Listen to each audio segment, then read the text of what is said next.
nagkwentuhan kami ng wife ko, no, nasa sakyan kami, nasa kotse ako yung nagda-drive that time. Niloko ko siya na what if try natin idalin yung coffee nila dito sa Philippines, no? Kung ano yung mga pwedeng kunin natin, then from there, gawa tayo ng sarili nating concept para lang at least makonect natin dun sa kung ano yung mga na-feel natin.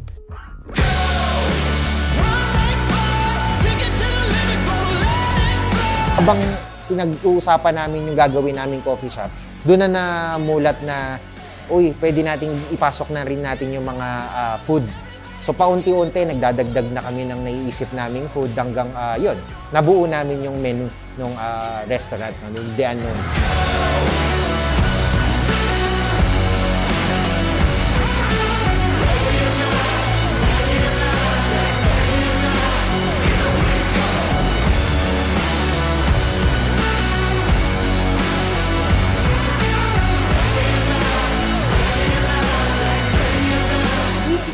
The Unknown offers Balinese specialties infused with other Asian cuisines. And of course, tinweak namin siya according to the likings of yung panlasa ng Pinoy.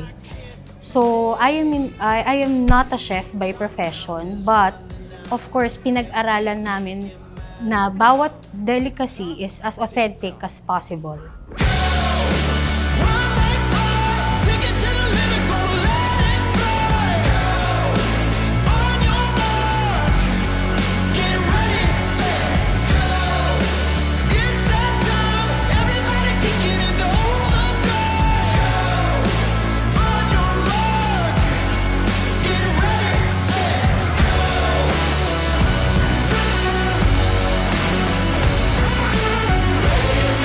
The Unknown offers a wide variety of signature dishes. So, isa na doon is yung nasi goreng rice meals namin.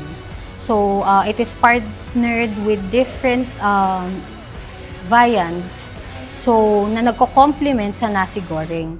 So, apart from it is yung aming smoked beef brisket that is cooked for more than 10 hours. Pag pumasok ka dito, parang sobrang relaxing, parang ka nasa beach lang.